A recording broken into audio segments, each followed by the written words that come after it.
Tom Clark's 6M podcast is a Boink Studios production. And now, on with the show.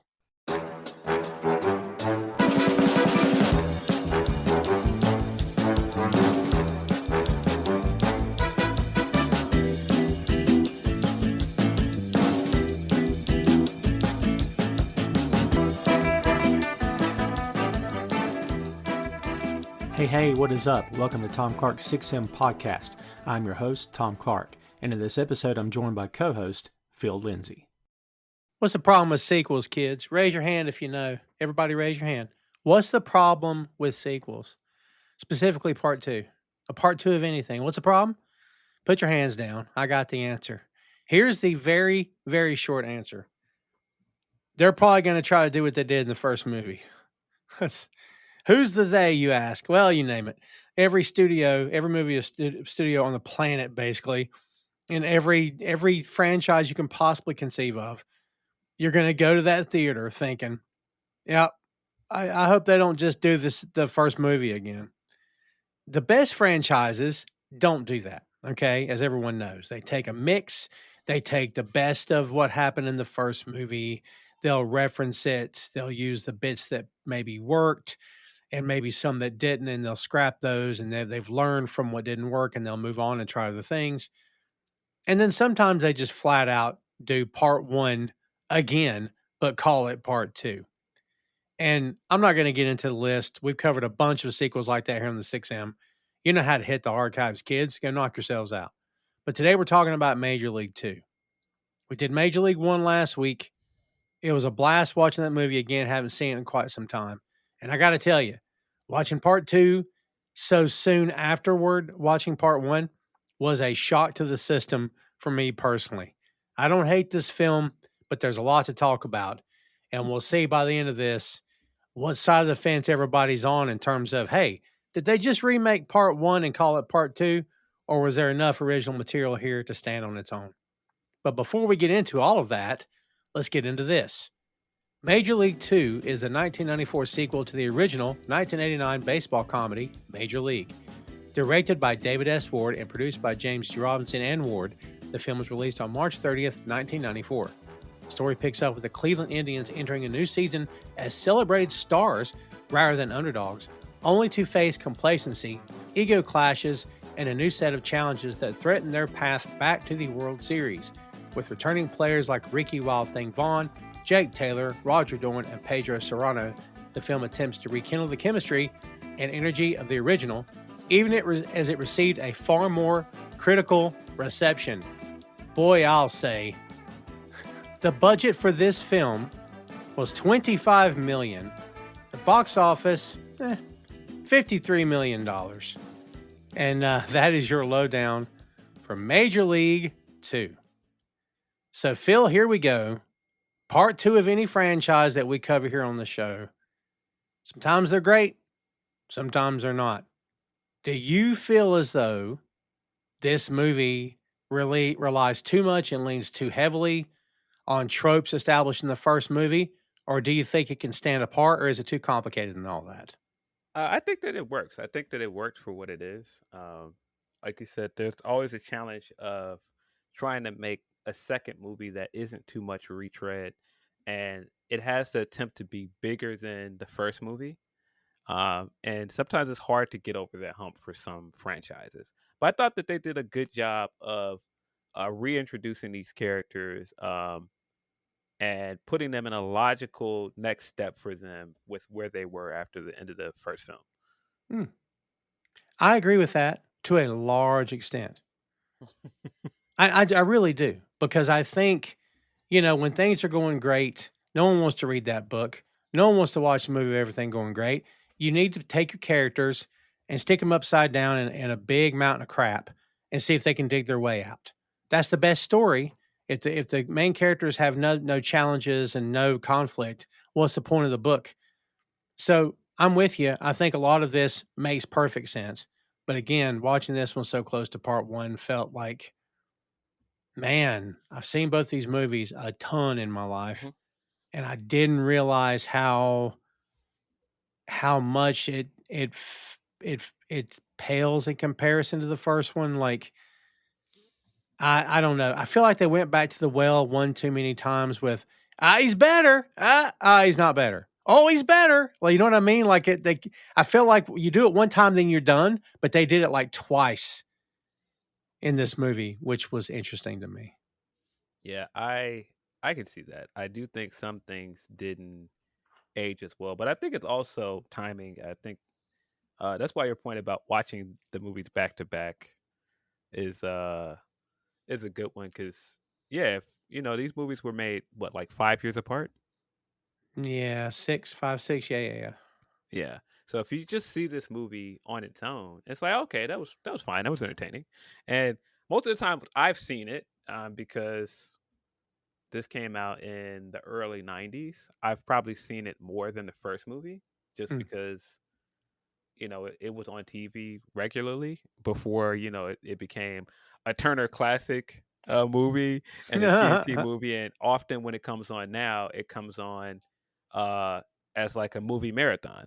So if you had just seen it on its own as a standalone movie, it kind of is a different experience. Yeah, I agree with that. And I don't want to take a big crap on it because I love I love this movie. It's just that if like you said, if you watch it as a standalone, it's one thing versus trying to watch it in the context of, hey, that first movie established what sports comedy films were going to become after that point. Yeah. And then you watch part two and you're like, yeah, they just redid the jokes again for a lot of this, which is, disappointing. I love the idea, however, as I said, that you're gonna get the same team, but you're not because they were successful.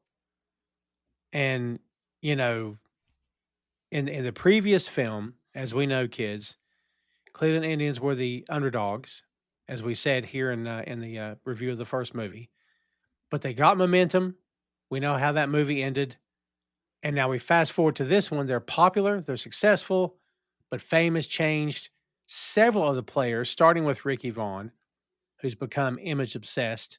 Pedro has adopted a Zen persona. And then, of course, Wesley Snipes' character, who's not Wesley Snipes. We'll get into that in just a second. The team dynamic is slipping, and new ownership pressures and roster shifts add further instability. What did you think about all of the changes, like the opening narration?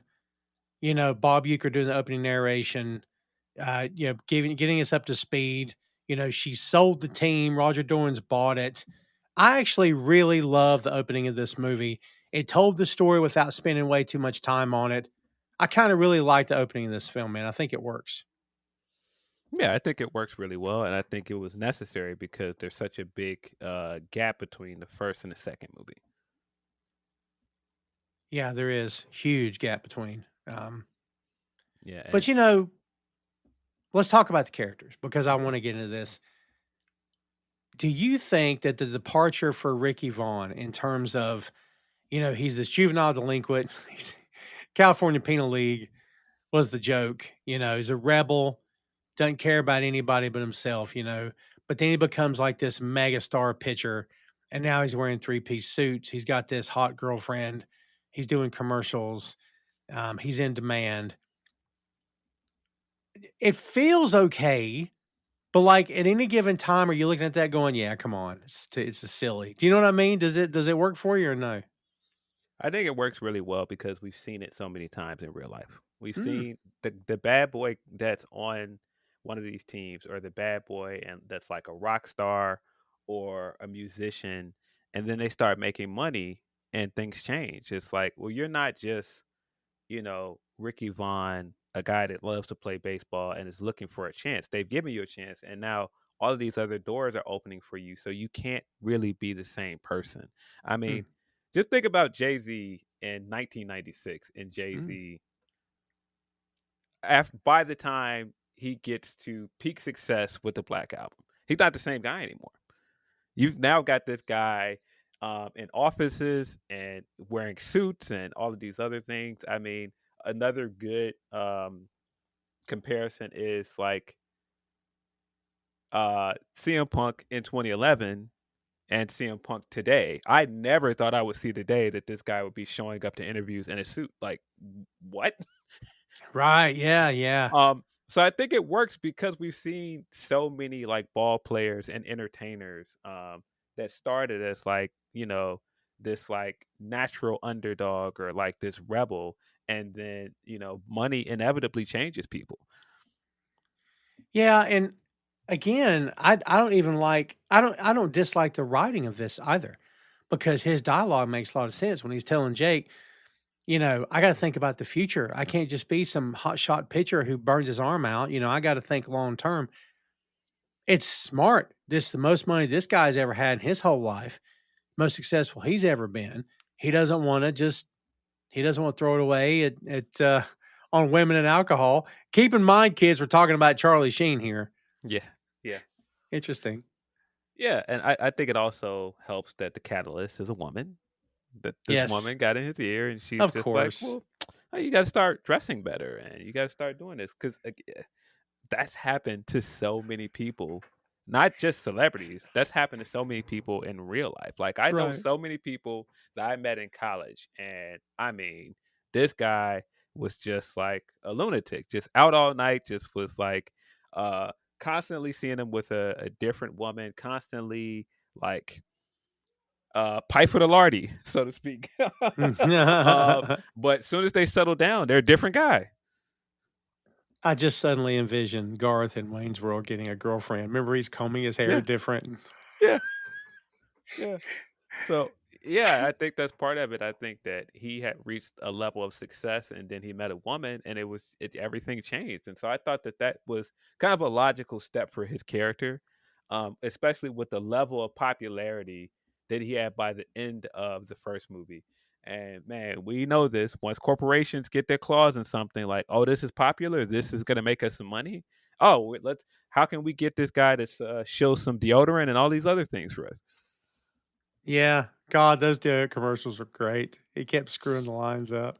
So funny. And I think the first time we see him is so great is when you've got all of the fans at up there with their haircut like him and the leather jackets, and they love this guy. They relate to him. They want to be like him. And so they keep waiting to hear Harley, and they start playing his music, and then he shows up and gets out of his limo, and he's got like his hair uh combed and slicked back, and they're like, uh, huh? It's like a record scratch moment, you Yeah. know? Yeah. Who is this guy? Well, when he's talking to, they all look like bikers, and he's talking to the guy, and he's like, "Oh, I thought you were in prison." He's like, "I escaped." Attaboy. And he just keeps going when Yeah. he's talking to him. I love the way he talks to everybody. He talks to everybody like, "Hey, man, good to see you." Yeah, yeah, yeah. It's always like, "Well, I'm gonna get on up out of here, guys." Like, it's always like brief, like, "Here, want an autograph? Sure." And it, Mhm. it never feels like he's standoffish with the fans. He doesn't treat any of the fans poorly, but it just feels like, "Yeah, I'm here for the moment. See you later." It's like, the usual corporate thing. "Hey, Ricky, we got to get you over here. Take this picture." "Oh, okay, over here now." It's like I don't have time to do any of this stuff. Everything is small talk. Yeah. Yeah, it's true. It's like he's schmoozing with everybody. Everybody, even the kids, he's trying to smooth the kids. Yeah. Well, there you go. I gotta go. And they're like, "You just got here. What are you talking about? You gotta go." Yeah, everything is an appearance. Everything is business, and yeah, he shows up with the box of balls. Like, yeah, I signed all of them guys. Well, I'm gonna get on the potty here. I got this thing downtown. Yeah, no kidding. It's also another big good metaphor. Is Tom Hanks in Big, where he's a kid for the entire movie, and then he actually like it turns into an actual job for him, and he turns into an adult, and it's like, what are you doing here? Like, like what's happening? Like, Yeah. Oh, that's such a good movie, but that third act kind of feels like, I don't want to call it a drag, but yeah, when reality sets in of, "Oh, I have to be an adult," I'm like, "Oh, I don't like this anymore." Do you know what I mean? it's so good, but and I watching it now has changed a lot of my opinions because watching it as an adult, it's like, yeah, once it's over, it's over. Like, enjoy your Mhm, childhood while you have it, because once it's over, it's over. mhm. Once you have real problems, adult problems, it's here to stay. They're not going anywhere. Do not rush to be an adult. It's a Yeah, trap, don't guys. rush. I hate to break this to people that have not gotten old enough to see it yet, but it's a big trap. Yeah, all y'all are gonna regret it. All this, I want to be older. Every one of y'all is gonna regret ever saying that because it's freaking terrible. Yeah. But yeah, I also like Taylor's character that Taylor has been in the league and he's a veteran, and so he gets it. He's been around baseball long enough to understand. And you have two guys, and Hayes and Vaughn, who are just now getting some success, and they're like trying to parlay this as quickly as possible. Hmm. And he's looking around like, well, you guys, you'll see. Yeah, You'll see. yeah, You yeah. haven't seen it yet, but you'll see. Well, we talked about Charlie Sheen. He is, you know, whereas the first major league, it felt like a Tom Berenger led film to a large degree. Like he felt like the leading man. This one feels like it's flipped. Yeah, That this is definitely Charlie Sheen's movie.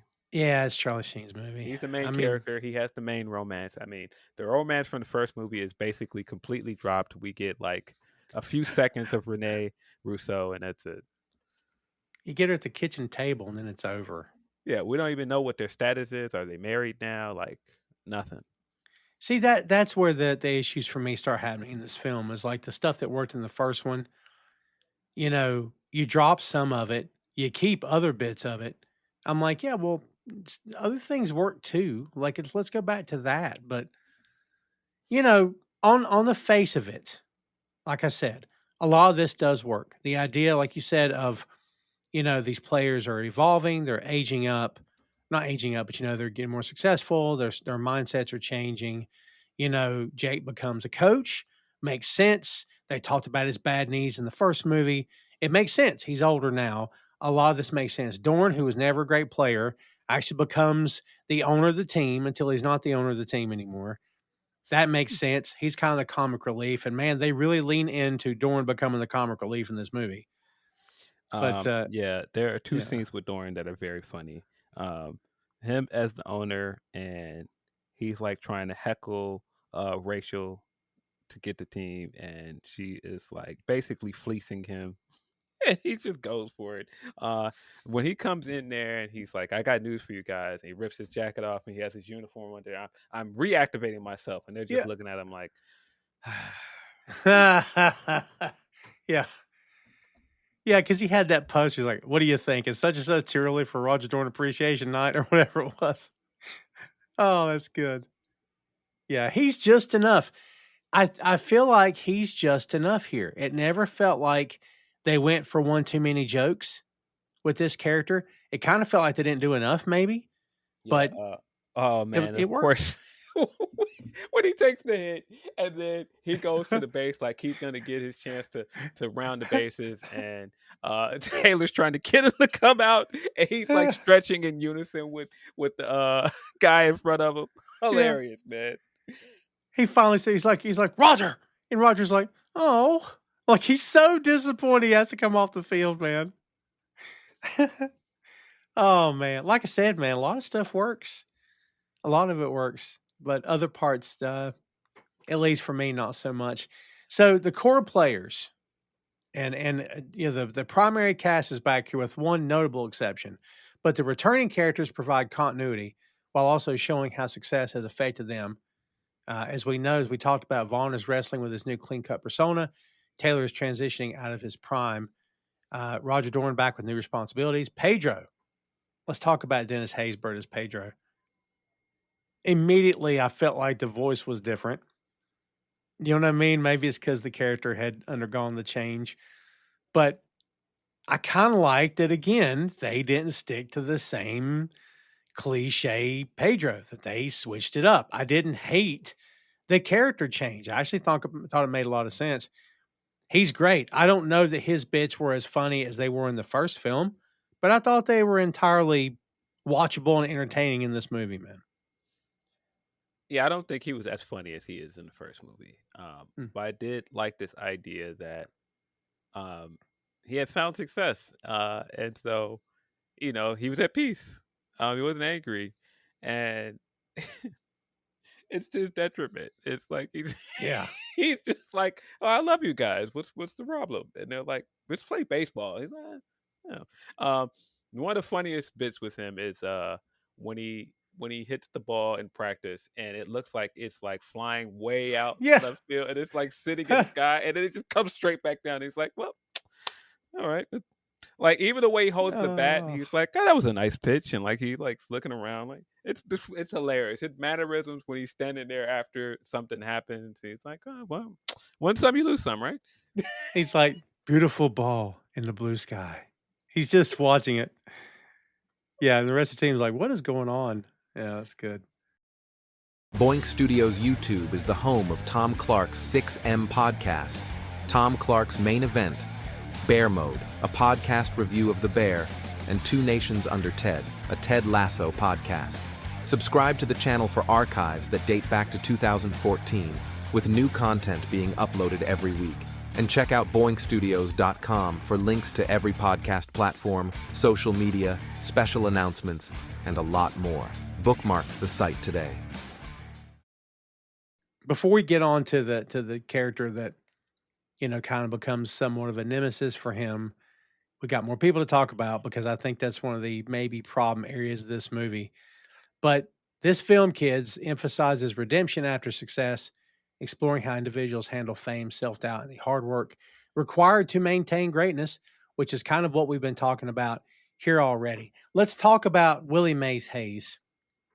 As we know, Wesley Snipes by 1994 is becoming a leading man himself. He's becoming an in-demand actor, which is great, but he did not come back for this. They managed to use footage from the first movie. It was very cleverly edited because the bit where Snipes had jumped up in the air and the guys were grabbing him after the win, he had thrown his head back to the point where you could just say that was Omar Epps and you couldn't really tell because of the angle of the shot. Makes sense. I thought Omar Epps was great in this. At any given time, this guy could have flat out done an impression of Wesley, which I don't think he did. I think he embraced the Willie Mays Hayes character. He brought a different sort of vibe to it. I thought he was really good here, man. I feel like this might have been the character that would have been like, oh God, he's trying too hard. I never felt that way about him here. Yeah. Omar Epps, of course, great actor. Has been in some classic films. Juice, of course. It's like one of his biggest claims to fame. Mhm. I thought he was good here. I think that he did enough of like the Wesley Snipes mannerisms. He tried to like replicate his laugh and stuff at certain points. Like, Mhm. the only line I could tell where he was trying very hard to sound like Wesley is when he's at bat with Parkman and he hits the ball and he's like, "Well, see you later, honey." That it was like he was trying Yes. to sound like Wesley Snipes when he did that one. And even that wasn't terrible, but it just was apparent what he was going for. Did you feel like that he was doing too much? I didn't get that feeling, but did it come across to you like that? No, I think that he was very entertaining here. I Mm. thought that he was really funny. When they show the preview for the movie he's in, and just how stiff he is when he's shooting his Uzi and killing these people that are very far away. I don't know how these bullets from this very short range machine gun is somehow reaching them. But Sure. I digress. He's very funny. The ridiculous laugh that he does in the trailer, and then when Jesse Ventura shows up, and then they do the ridiculous laugh together. It's so funny. It's like, ah, ha, ha, ha, ha. It's very pronounced. You know what I mean? Very pronounced fake laugh. It's Yeah. funny. And I it cuts love, back to them doing it while he's watching the trailer. yeah, they clang the gun clips together like in the middle and then do the laugh again. It's great.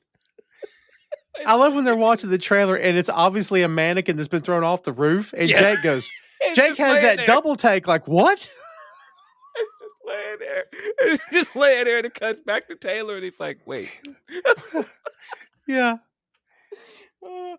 Yeah, that scene is one of the funniest scenes in the movie.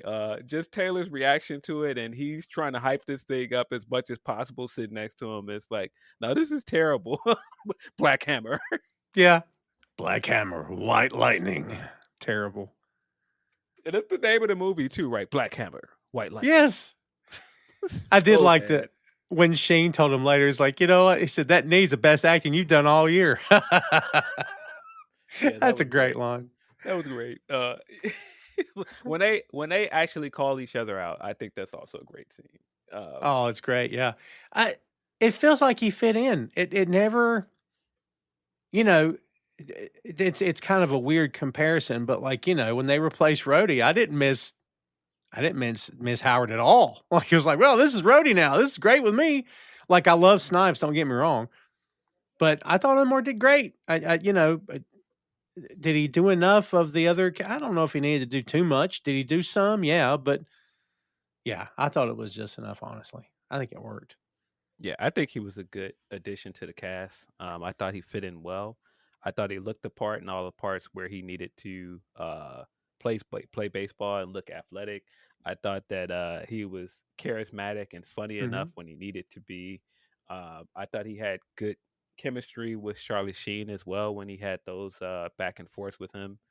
Hmm. Yeah, I thought, like you said, this could have easily been uh, the biggest glaring misstep here without having Wesley Snipes, but I thought it ended up being pretty good. Yeah, he's like, man, he's let the money go to his head. Well, let's go take a ride in my limo. I love that line.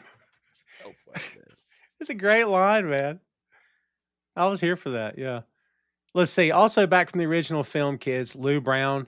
This is the great James Gammon. Again, most recognizable voice. I can't do it, but he's great. They give him a heart attack in the movie, and yes, they put him on bed rest by the end of it.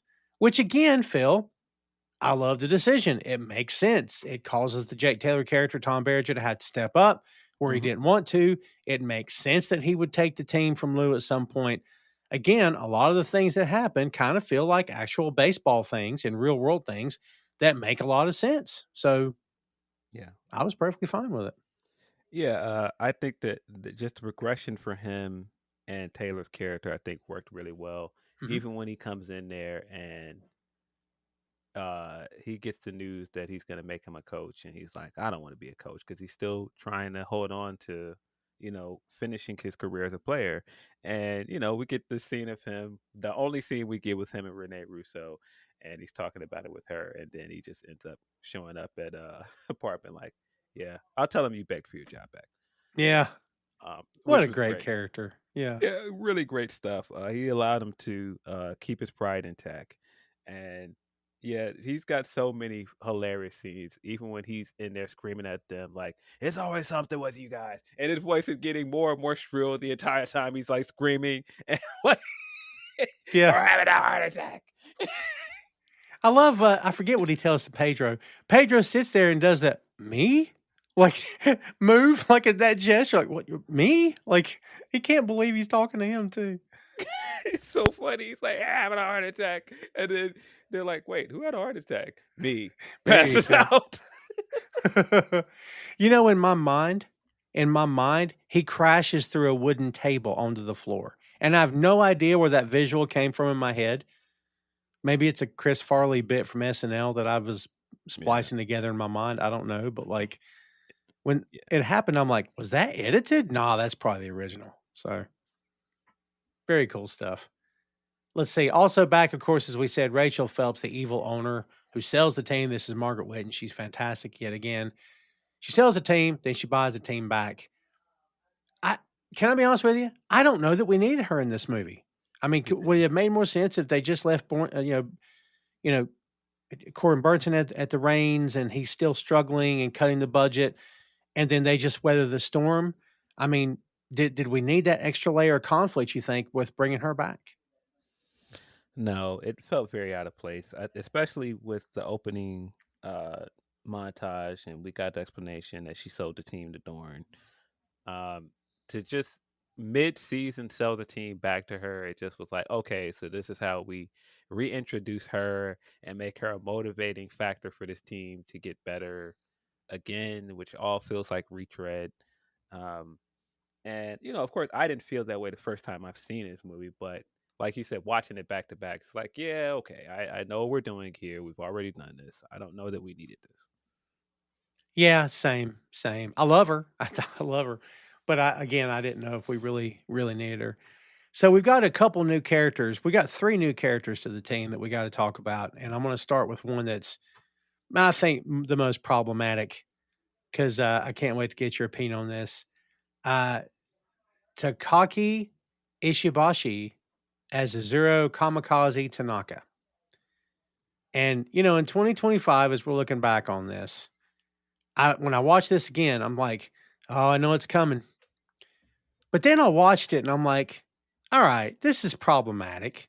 Obviously, he's wearing the Japanese garb in the locker room and stuff, and that's probably problematic. And some of his expressions are a little too over the top.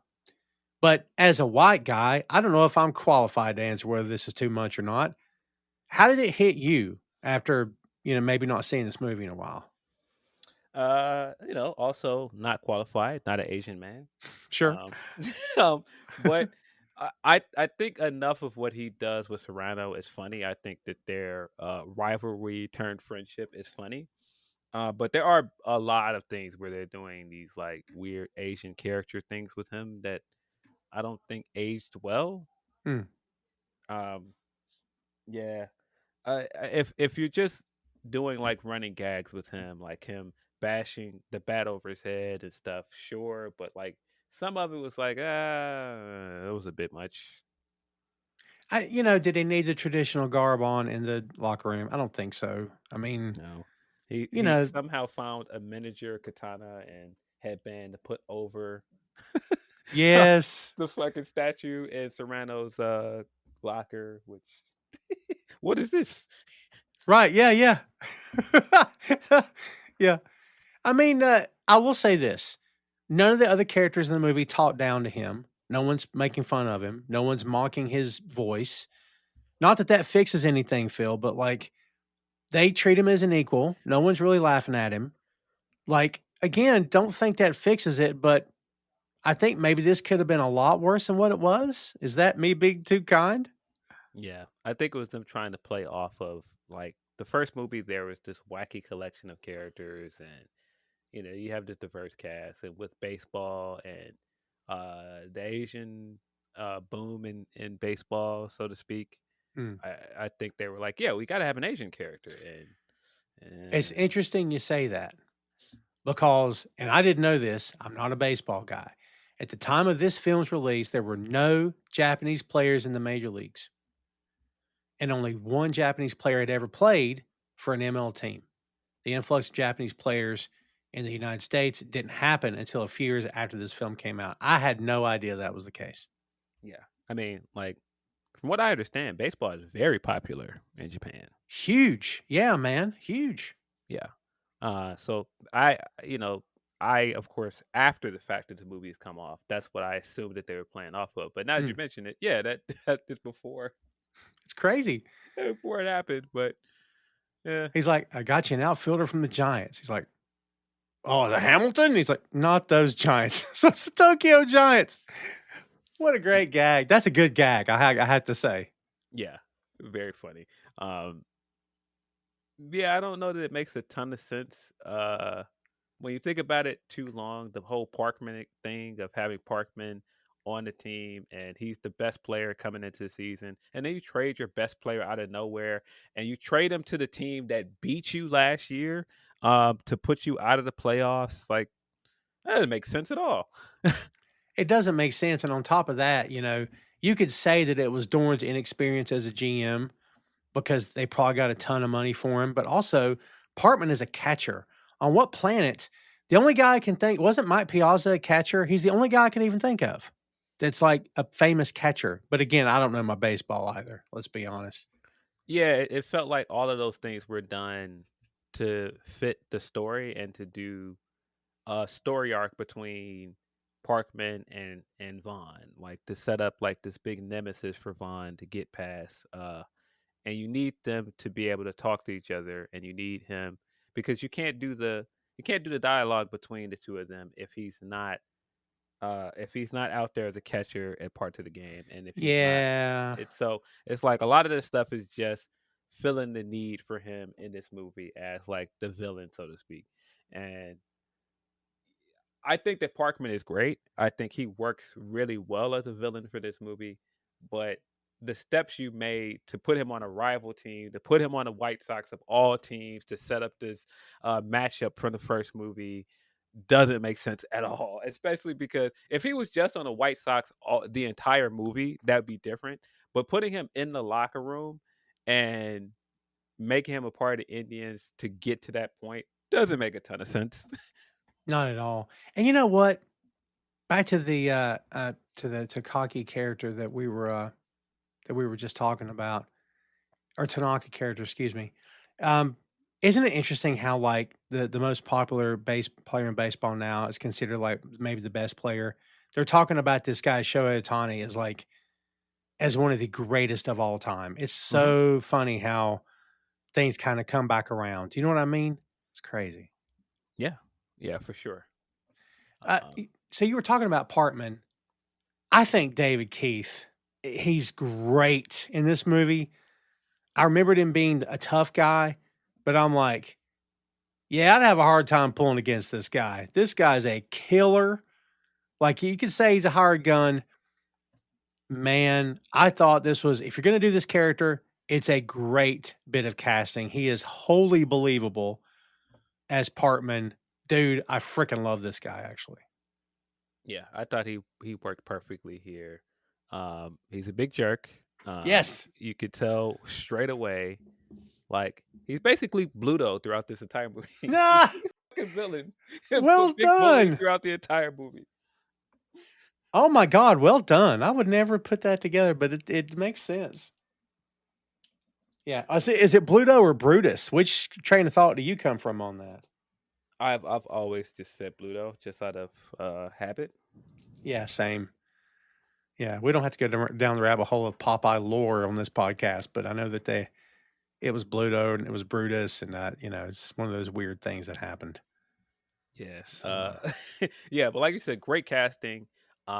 He is a big, huge jerk throughout most of the movie, which is pointed out by several characters throughout the movie. mhm. um, when he's out there, because he's just like, nah, I'm better than the rest of these losers. Why am I even on this team? And Vaughn is coming out there with like his new look, and he's trying to name all of his pitches now, and he throws a pitch at him, and he's just like, yeah, this stinks. Like you suck. You don't belong on the same field with me. Yeah, yeah, it's great. Yeah, you can tell they've got heat like right off the bat, man. It doesn't take long for them to have heat with each other. It's like, what do you call that garbage? He's like, it's my eliminator. I've got another pitch. You get a piece out, I'll let you name it. And he knocks it out of the park and he's like, I call it the masturbator. Then he just starts rounding the bases. Yeah, yeah, he's fantastic. Big bully. I love how we get so many callbacks with the one-liners between him and Vaughn. Of course, the one-liner with him and the catcher when he bowls over him to come in and get the home run. It's like next time, don't stand on the tracks when the trains come in. It's great. Yeah. Yeah. I love how Bob Euchre loved the shimmy when he played for Cleveland.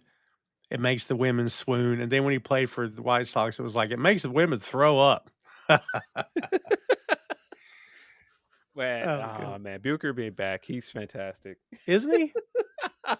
When he's getting drunk, when the team is losing again, that's fantastic. When uh Parkman is up there and he's like, yeah, man, still seems like the same guy. Why would anybody not like him? And then he gets off mic, still a dick. Yeah. It's hilarious. Yeah, Randy Quaid is Randy Quaid is possibly the funniest character in this entire movie. He's great. He's He's got so Johnny. many great lines in this movie. Yeah. Um, and man, what a perfect depiction of a diehard fan of one of these Midwest teams. Because watching it now, I am completely. I've seen so many people like that in my life. I've been like that in so many points in my life as a Bears fan or a Sox fan that I'm like, oh, Right. it's so easy to connect. I mean, the entire journey of like the start of the movie, he's like, nah, we got Parkman, guys. Everything's gonna be great. And they start losing again. He's like, ah, don't worry, it'll get better. Like Vaughn goes out there. It's like, yeah, Vaughn's gonna get this, and man, that home run happens, and you could just see the immediate switch turn. You stink, Vaughn. Yeah, yeah. Yeah, because he's like, this is gonna be the game. This is gonna be the one. Yeah, and then he does that turn. Jeez. And then he stays turned through the entire movie till the very end when that song kicks on. Yeah, because again, I've seen it so many times. Of like, it's so hard if you've been a fan, a diehard fan of a team like this, and it's so hard to get your hopes up. Because it hurts so much when they get to a point and it's like, oh, they're good again, and then they lose at the worst time. It's like, ah, and so, man, you can see even when they make the playoffs, he's like, they're gonna lose in the playoffs anyway, guys. So don't Yeah. get your hopes up. They'll mess it up in the ninth, guys. And I mean, like he's at one point heckling them. There's nobody in the stands. He's heckling them, and then we're getting all the way to the playoffs. These are crowded games again, like the first movie, and he's still in there heckling them. It's so funny. He's like, go out and get in the bullpen. He's like, do I have to go out there? There's a guy out there. He's like, as soon as he sees, well, there he comes, and he starts in on him.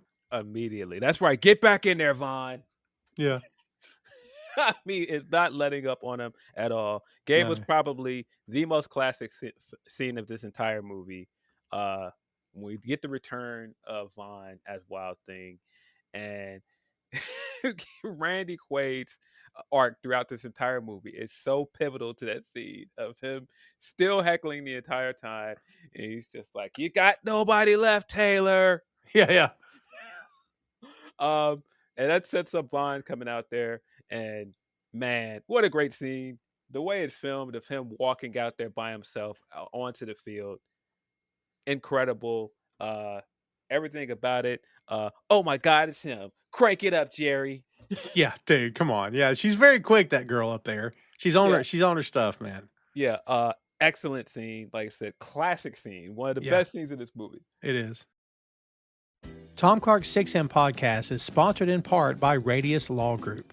Every day, Radius helps individuals, families, small businesses, and nonprofit organizations throughout North Carolina, Florida, and Pennsylvania resolve their legal issues by providing effective legal counsel in the areas of estate planning, as well as elder law and Medicaid. Radius Law holds the radical belief that working with a lawyer can indeed be enjoyable. So give them a call at 1-800-519-5667 for more information and tell them that Tom Clark 6M Podcast sent you. That gave me chills when I watched it. He gets up there and he's talking about who he's facing. Like, I want Parkman. And he's like, no. And he's like, I want Parkman. So like, all right. You know, it's great. Again, doesn't make sense. You're trying to win this game in the playoffs. You're going to put a guy on base just so you can settle a vendetta with a guy that used to be on this team? Yeah. It makes absolutely no sense. But for movie purposes, it was great. Of course, he throws that first pitch, and Keith's like, ooh, man. Like, he's very impressed by that first pitch, dude. Yes. Yeah. Oh, man. Again, just such a great scene. The entire payoff of it, of Vaughn stinking it up for the entire movie, because the rest of the team around him is getting better. He's still in the same place by the time we get to the end of the movie. Because it would have been easy for him to do this whole bit with him where he gets it together mid-movie and he's throwing the fastball the same way again. It works so much better because it doesn't happen until the very last scenes in the movie. And just everything between him and Parkman is just so good. Like you said, he bristles at that first pitch like, ooh, a little bit something behind that one. Okay. And then he nearly hits the second one, gets the foul off the second one. And he's like, I got you. I got your timing now. He's like, well, I bet you don't have whatever he sells to throw it down the middle again. You know, it's great. Yeah, well, it's a showdown. It's that machismo, right? It's like you got to prove yourself against this guy. You got to prove you still have it. It's not just about the team. It's like, I got to prove I can still do this at a high level. Because at one point, he tells his girlfriend, I'm reaching back and it's not there. I can't believe the fastball isn't there anymore. It's not there. Like, it's all mental. It's like the yips. Like, you know what the yips are? I mean, it's suddenly a player can't do a thing he could always do, and there's no good reason for it. There's no, like, teams will hire like psychologists to come in to work with players to try to understand what mentally is preventing them from doing what they were doing last season. It's crazy. Yeah, I mean, I think desperation is a funny thing, Mm, and when you're playing for a last shot, and this feels like your last chance to make a team, and you're hungry, you're trying to reach a level of success, you're trying to reach the amount of money that he eventually started making. It's different, and mm. it's hard. It's hard to be that hungry again when you have success. Yeah, it's true. It's true. Yeah. There's one other cast member we have not talked about, and I think and again, I think Omar did great. I think Parkman's a great addition. I thought the Japanese actor that played Tanaka. Look, kids, again, is it problematic? Yeah, I actually thought it was really, really good. He's funny, he's entertaining, and I hope that's not it's not meant to be offensive. Let's just put it that way. By me saying that, Rube Baker, played by Eric Bruscotter. This guy is freaking great. Big corn-fed guy, right? You can tell. Probably lived on a plow most of his life on his dad's farm, Dumb as a rock. He reminds me of Patrick Star from SpongeBob. It's crazy. What do you think of Rube? Really, the heart and soul of this movie. Yeah, He's fantastic. He's in the same place that all of the main cast were in the first movie. Of he's trying to make this team and get a chance.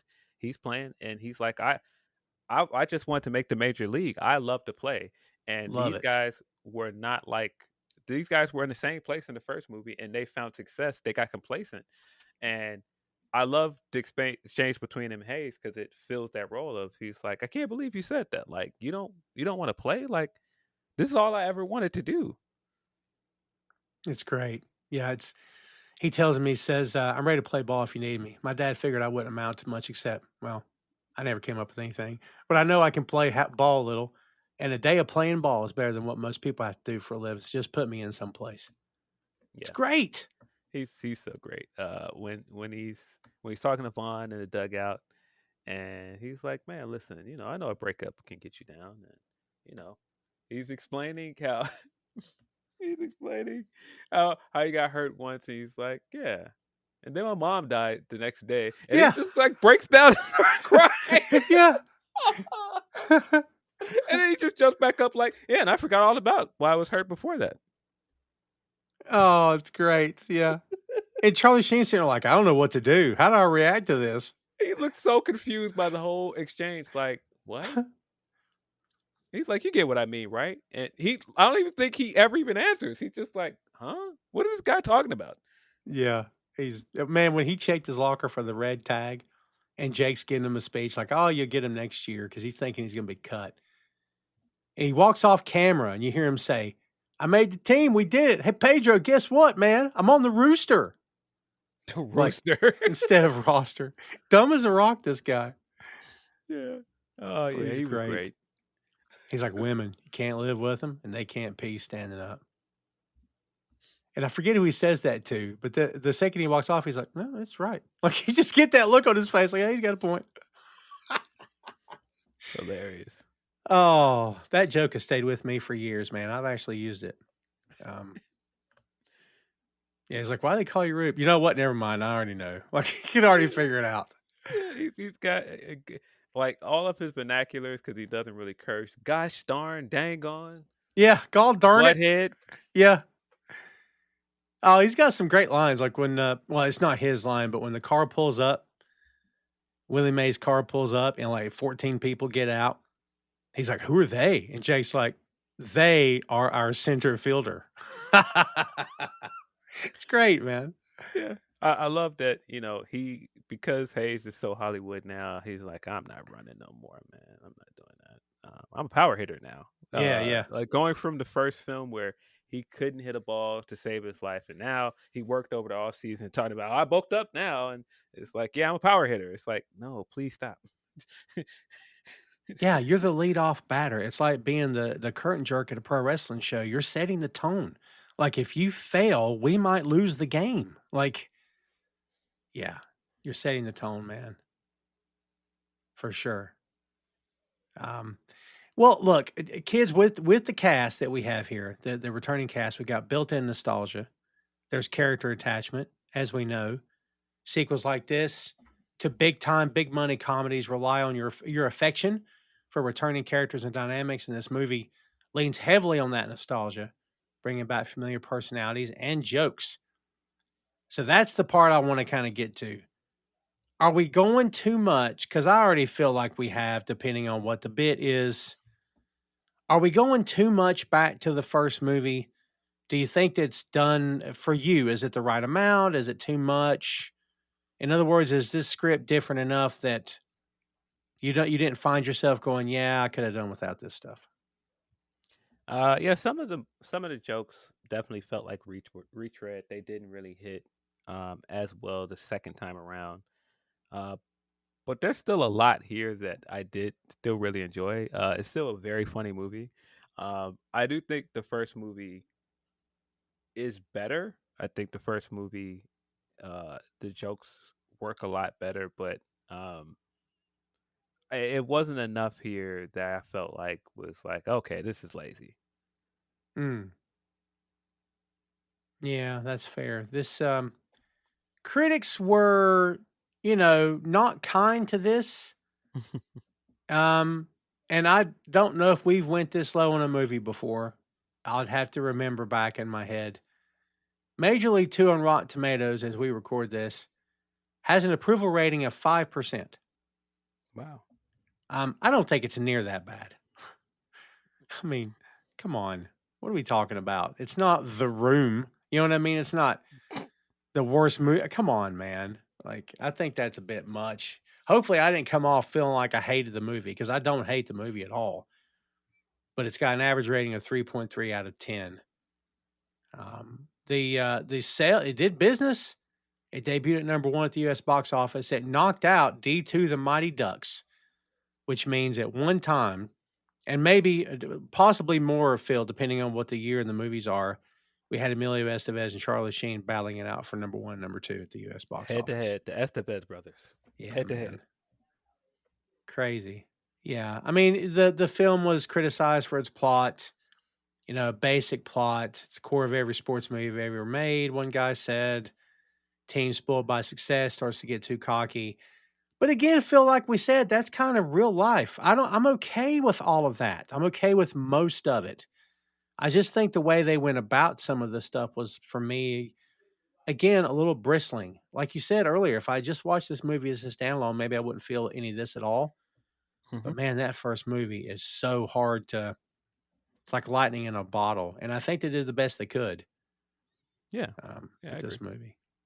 We mentioned part three when we did part one. I have no desire to do Back to the Miners. I don't know No that I've desire. ever seen Back to the Miners. I don't know. I've not seen it, and I hesitate to look and see what kind of business it did. I mean, since we're talking about it, we may as well reference it. The budget was 18 million. It made 3.5. Hmm. No Charlie Sheen. No Tom Berenger. Pedro's back. Corbin Burnson is here. Scott Bakula is the coach. Bob Euchre's back. We've got Kenny Johnson as Lance the Dance Pierre. There's other people here that I don't know. Walton Goggins is in it. So I don't know. Hmm. Ted McGinley's here. Classic 80s guy, But yeah, I don't know. I don't know if I'm up for it.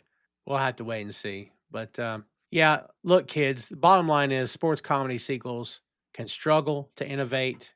I think we've kind of made that clear. Sometimes they can struggle to stand apart, not repeat the same jokes. Critics believe that Major League 2 recycled too many ideas from the first film. I happen to agree with that notion to a large degree. And that lacked the freshness that made the original a hit. Phil, I'll just say it this way. It's tough to know the answer to this, but how in the world do you follow up part one and make it the hit? Like, because once you put the first one out there, you can't put the first one out there again. So, like, you had one chance to make a first impression and you nailed it. And then you got to do it again. And it kind of feels like, yeah, it's diminishing returns now. I don't know if we can capitalize on, I don't know, maybe it was going to be a tall order no matter who was behind the scenes. Yeah, I think it was going to be hard to replicate the magic of the first movie, and the first movie is so influential. Hmm. Um, it's hard to come behind that and really recreate the wheel again. And so it was going to be difficult to not do, some level of retread with this movie. I think there's enough new ideas here for me that it doesn't bother me. Um, but these things are subjective, of course. Yeah. Oh, no, that's true. Yeah. Yeah. Yeah. As most of entertainment is, all of entertainment really, based on what you like. Just a couple of other closing thoughts to put in here. That this is the third movie with Tom Berenger and Charlie Sheen after Platoon and the original Major League. I don't know when the last time was I've seen Platoon. It's been years and years ago. I don't recall a whole lot of that movie. I just remember it was one of those films that really got Charlie Sheen on the map and got his career kind of underway. Most of the games that were played in the then Baltimore's Camden Yards that were played here, and they were redressed for both road and home games. So the Indians played, which included Boston's Fenway Park, Chicago's new Comiskey Park, and Oakland Alameda County Stadium, to name a few. So they just took the same stadium and redressed it a few different times in this movie, passing it off as other places. And I guess unless you're a baseball aficionado, you wouldn't know the difference. I sure didn't. U.S. Cellular / Comiskey / Guaranteed Rate Field. Yes, that's a lot of switching up for one stadium, man. Yeah, I still refuse to call it Guaranteed Rate Field. Who was it that had like one of the arenas or something has crypto in the name? Is it The where the Lakers. Lakers play? Oh my God, Yeah, dude. Whose idea was that? used to be a Staples Center. Exactly right. Yeah, yeah, yeah. They just threw enough money at him, I guess, right? Hmm. I'm not happy with that. I don't like the way these corporations have just took over all these places, man. Yeah, I think what naming a stadium after a bank or yeah, an insurance company is ugh, no thing. it's a very American thing to do, isn't it? Yeah, very very capitalistic. No kidding. It's wholly depressing. It's tough to be a sports fan, man, because you got to put up with that. Like there was something the other day. It was another. What's the big gambling company, DraftKings? And it was another commercial with athletes, and I'm like, if I never saw another DraftKings commercial with an athlete or whoever, it'd be too soon. Like I am so tired of this. Like, Yeah, dude, if that's if you want to gamble, you're going to find how to gamble. Do you need to advertise 24/7? big business. A lot of money now. God, it's unnerving. Oh, and Phil, it's not even about the moral implications. It's your money. Blow it. I don't care. But like, it's just like, God, I'm just so tired of seeing it, man. Yeah. This is one of 5 baseball movies that came out in '94. Isn't that crazy? Yeah, I mean, baseball movies are a huge part of the sports movie genre. I feel Hmm. like most of the most successful ones are baseball movies, right? Hmm. And there's been good football movies, of course, good basketball movies. We all can't be bended like Beckham. Ah, yeah, that's true. By the way, this was the only PG rated film in the series, and Buddy did it. It sure felt like a PG rated film to me. Yeah, and I think it unintentionally helps with the story arc for somebody like Ricky Vaughn, where it's like, yeah, well, now that this made a lot of money, we got to tone down some of those other things. We can't be doing that anymore. Hmm. Yeah, yeah. He can't be such a hoodlum anymore, I guess. Well, again, I've seen this movie a bunch over the years. That there's enough good jokes here and um, there's enough story beats that make sense. Again, I'm not trying to bag on this movie, kids. I just it's tough. Look, everybody, go watch the first one, okay, and then give it a couple days or however long. Don't give it too long, and then watch part 2, and maybe you won't come away with the same vibe that I did. Maybe not. But I don't know, it just felt again at the end of this show, it just feels like it was, maybe a little bit, too separate. I know we talked about the end of the first review, that they were talking about coming back. We still have no word on whether or not that's actually going to happen. But I still think another Major League movie where Charlie Sheen comes back as a coach would completely work. I think if maybe he were a baseball announcer, that they talked him into becoming the coach of the Indians, or whatever you want to do, I think that would make sense. I think there's a lot of ways you could make this work. But, again, we don't have the great Bob Euchre on hand, so that's a problem. But maybe they could find a way to make it work. Would you want to see a continuation of this? Do you think it's better left alone? Yeah, I don't think we need a third film. I think that they could do something interesting with the third movie for sure, but at this point, 30 years ago, Dude, over 30 years yes. now. Yes. Yeah, I don't think we need another one. Yeah, 94. Isn't that crazy? Time passes. It's so stupid. Time doesn't fly, kids. Your perception of it might change, but it's not moving any faster than it used to. But man, it sure feels like it sometimes. There you have it, kids. There's Major League 2. I'd tell you to hold your breath for part 3, but I don't know if we're going to do that one. That might be a tough watch, and it might make me say, man, part 1 and 2 together played back to back is, the best 2 movies of all time compared to part 3. Hmm. So I don't know if we're going to get there. Everybody stay tuned to find out. But Phil, before we go, let's get your last word on Major League 2. Yeah, really, I think a really fun movie. Still as entertaining, and probably about as best of a continuation of this franchise as we're going to get at this point. Mm. It's not a perfect movie by any stretch of the imagination, but I think a lot of the jokes still hit. I think the story arcs, even though if you think about it little longer than you need to, probably fall apart, but still a classic sports movie. I think there's a reason why these two movies together are held to the regard that they are. I obviously, like we've talked about, the first movie is the better movie, but I feel like there's a reason why the second movie has a cult following as well. Mm. That's fair. Yeah, that's fair. Look, kids, we just spent about an hour talking about a silly comedy. And I dissected this thing like it was, Oppenheimer. So my bad. Not trying to make it more serious than it has to be, but we have discussions here and whatnot. Kids, just take it with a grain of salt. It's a fun comedy. It's a baseball comedy. Go enjoy the movie. If you're offended by some parts of it, I can say I totally understand why you would be.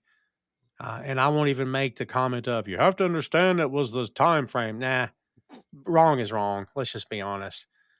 But I'll leave it up to you whether or not you enjoyed this film. I do think it's highly watchable, and I think it holds up pretty well, all things considered. But I still prefer part 1 over part 2 for a lot of different reasons. So that's it for us, kids. Stay tuned for a lot more. We'll be back next week with another brand new episode. Thanks as always for tuning in, for subscribing and following Boink Studios, and for sharing the shows and for checking us out. We appreciate it. And we'll see you next time. But until then, that is Major League 2. Hey, thanks for listening to the show. Check out our social media on Facebook, Instagram, and Threads at 6M Podcast. We'll see you next time.